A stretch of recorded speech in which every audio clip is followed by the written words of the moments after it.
As you know, the federal government is dead set against learning anything about cannabis, medical cannabis.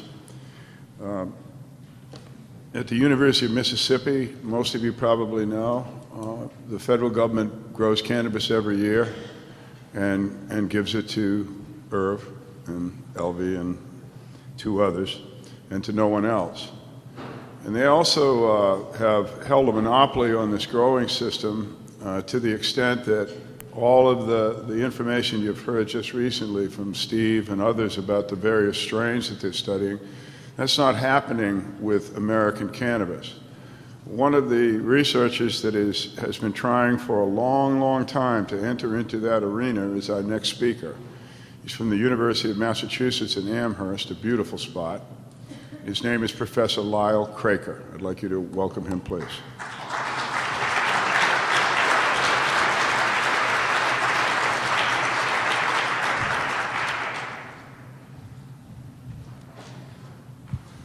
Well, it's a real pleasure to be here with you and to have such an attractive audience.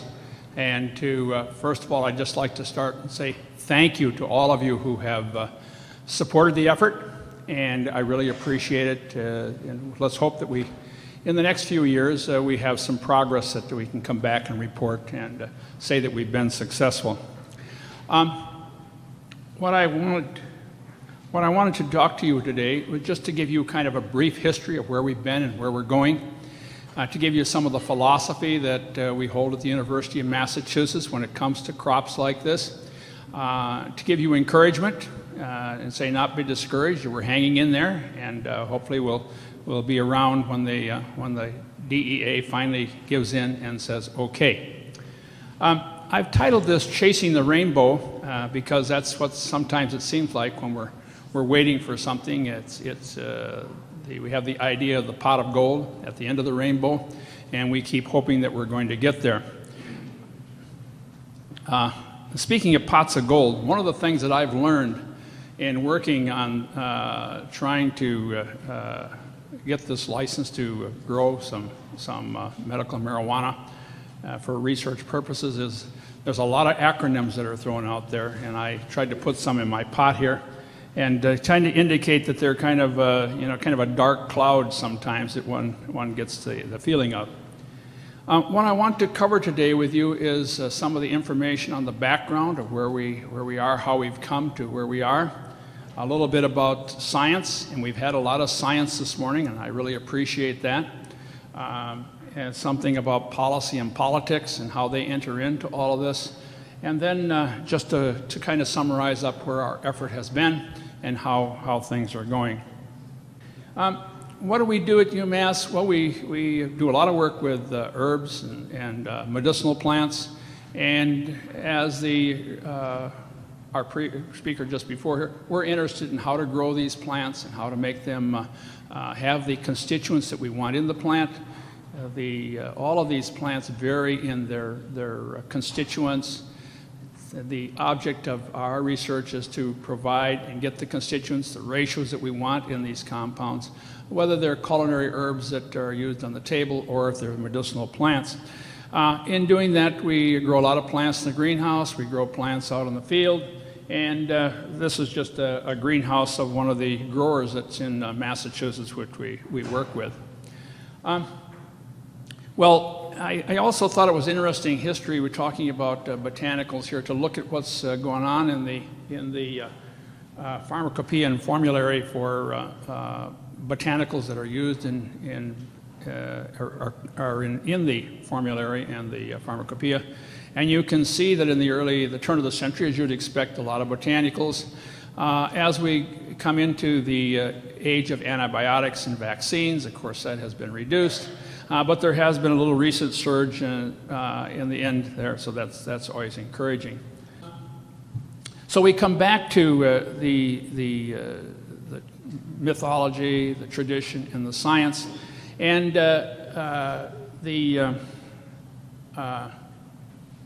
what there is there's a dark cloud over the science. We have a agency couple agencies probably here, NIDA and the DEA, who are trying to prevent us from doing the science that's necessary to bring a medical marijuana to the marketplace here in America, one that we can, a medicine that we can sell, trust to be, have the ingredients in the constituents of the plant that we want to have in there for healthy purposes. And our objective here then in working at the University of Massachusetts is try to remove that cloud so we can do the science that's necessary. Well, all of this comes about, of course, is that, as you're well aware, in this audience, that marijuana has been scheduled as a placed in Schedule I drug, which means that it has no medical use. And with that, the position of the Drug Enforcement Administration is that there's no use to do anything but eliminate the plant, which they, of course, have been trying desperately to do. If you look at the budget has increased since 1974 when they were organized. It's increased tremendously. They have keep destroying more plants every year from their data that we have, but I still see marijuana around. They haven't been very successful even with the increase in budget. NIDA has control of the supposedly the only legal source of marijuana that's available, and that comes from the University of Mississippi with Dr. El Shobi down there, who has a patch of marijuana. I don't know how many of you have had a chance to go down there and see it. He doesn't let you get any closer than about half a mile, I would say. Though I have to confess he has some interesting stories. Apparently some of the University of Mississippi students have been entrepreneurs and have found that with a fishing line they can reel it over and wrap it around a plant and pull them out. And he did tell me a story about they used to keep a truck inside because it's fenced in.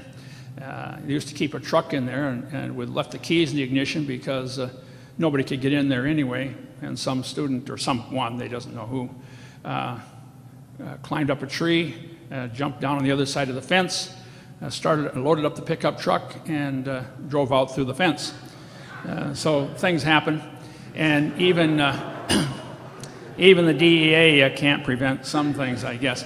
El Shobi has his primary responsibility under contract from NIDA is to determine the level of cannabinoids, the high that people can get from illegal use of marijuana, and that's the primary.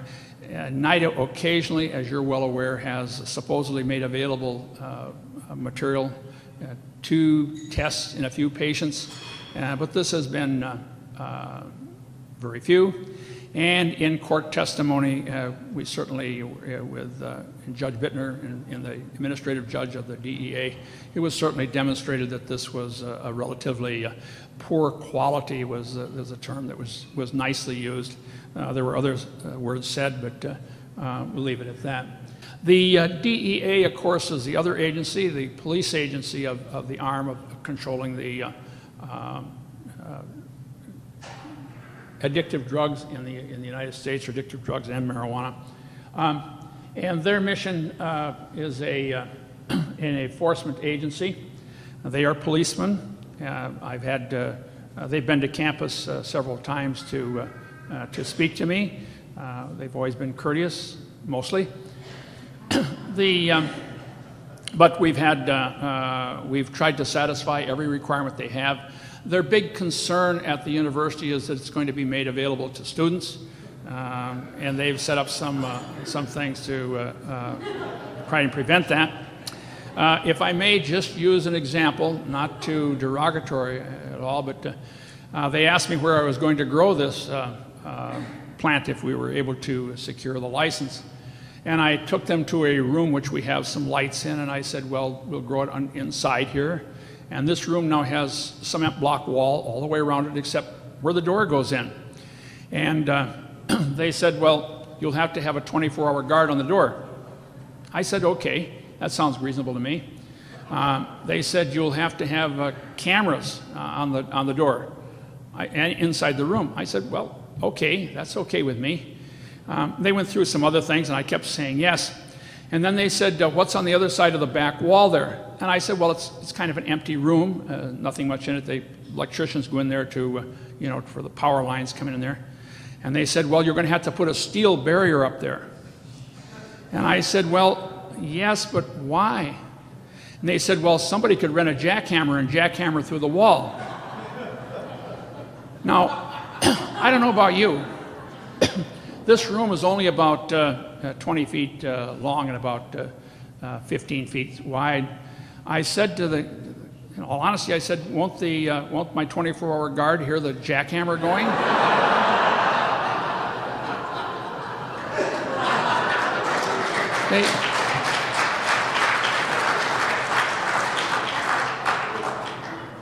They said they didn't know. And then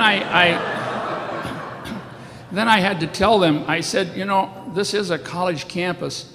You can probably go out on the street and buy this product less expensive than you can go rent a jackhammer. But I thought it was funny, but they didn't think that was funny at all. Anyway, the DEA, even in their museum site, I thought was kind of funny. Down there in the lower right, it's very dark, but it's very dark and sinister on their site if you look at it also, as the best picture I could get of it, indicating that they are a police agency and they're trying to prevent misuse of this product. Well, the Food and Drug Administration, of course, is the one that judges whether we're going to have a legal medicine or not, and they depend upon research that's being done. Nothing's going to be approved unless we can do the research, and of course that's why we're in the business we're in, trying to get the license to grow the material. Some of you are aware that we've been working on this since 2001, and trying to get this license. The first attempt was to send in an application, which I did to the best of my ability. I always confess I'm a naive country boy. I sent this off in the U.S. mail down to the DEA. I waited 9 months. I have other things to do, right? I waited and I didn't get any answer. So finally I called down there, and a very nice lady said, we never got that application. And I said, oh, but who knows? Things get lost in the mail sometimes and that. And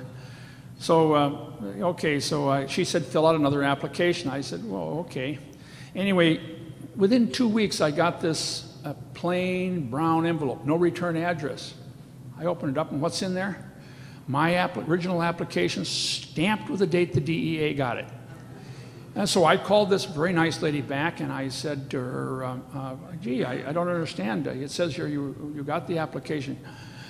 She said, well, there were some mistakes on it. And I said, oh, okay. And she said, you better fill out a new application. I said, I'd rather go through my original application. I catch on after a while. And we went through this, and I guess, yes, I had checked one little box incorrectly.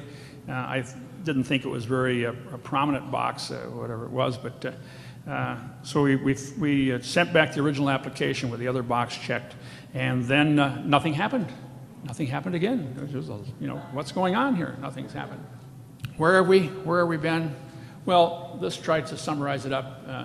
I was first approached by the state of Massachusetts in the 1990s. They said, you're growing medicinal plants? I said, well, yes, we're growing medicinal plants here. We work with those and try to produce those.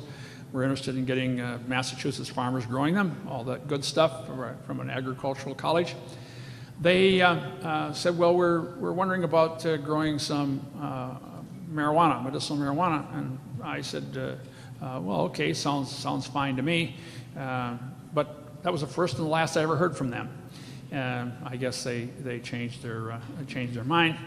And then being approached by MAPS, had a few conversations with Rick Doblin, and of course we took the sending in the application, visited a few medical doctors who told me more about this and how it could be a better medicine. Submitted the application, first application, 2001, resubmission there in 2002. I had campus visits by the DEA agents through 2002 and 2004. And then after I sent in the second applications, I said nothing happened again. We waited here a couple of years. And then we had to take the DEA to court to have them make a decision. We did that thanks to the help of some attorneys.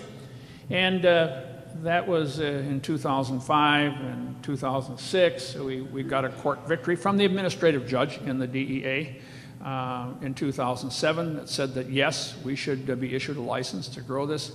Of course, the administrative judge can be overruled by the director of the DEA.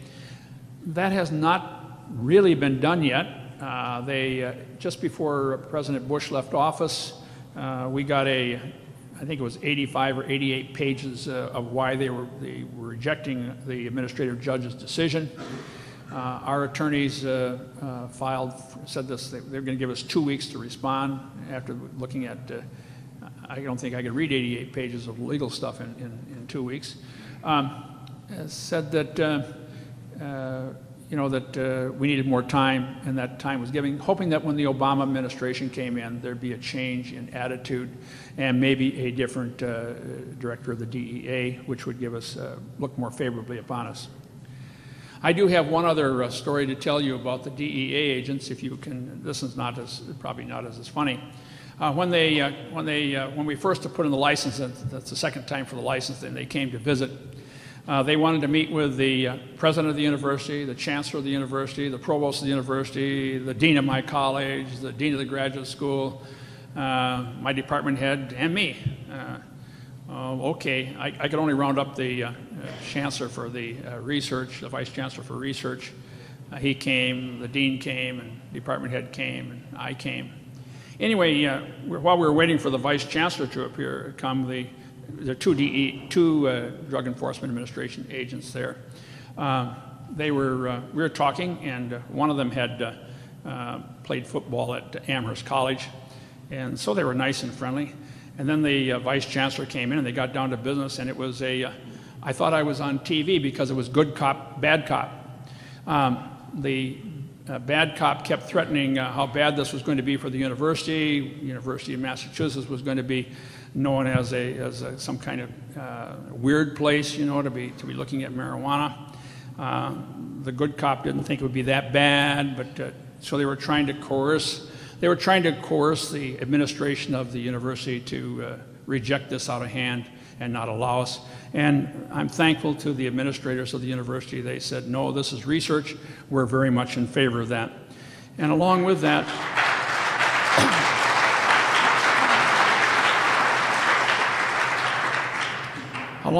I wanted to give special thanks to MAPS for leading the fight for this and certainly encouraging us, to the American Civil Liberties Union and Al Hooper for legal support, for Jenner and Block legal support in Washington, D.C. They've done a tremendous job for us. The members of Congress and senators who have signed the petition for us indicating that we should get a license. For the ill and their relatives, I feel so badly when I get, and I'm sure all of you do, when they find out that you have something to do with medical marijuana. I get the letters, emails, talking about, telling me about sick children, telling me about spouses or relatives or mothers or fathers who are in severe pain, and the only thing that helps is medical marijuana. Where can they get it legally? And I have to tell them it's not legal. What can I do? What do you tell them? I mean, you feel badly. People are hurting, and here's a medicine they could use that they know works because they've going to back alleys to buy it, and that's wrong. We should have this available where people can trust the source, and I need to tell them that.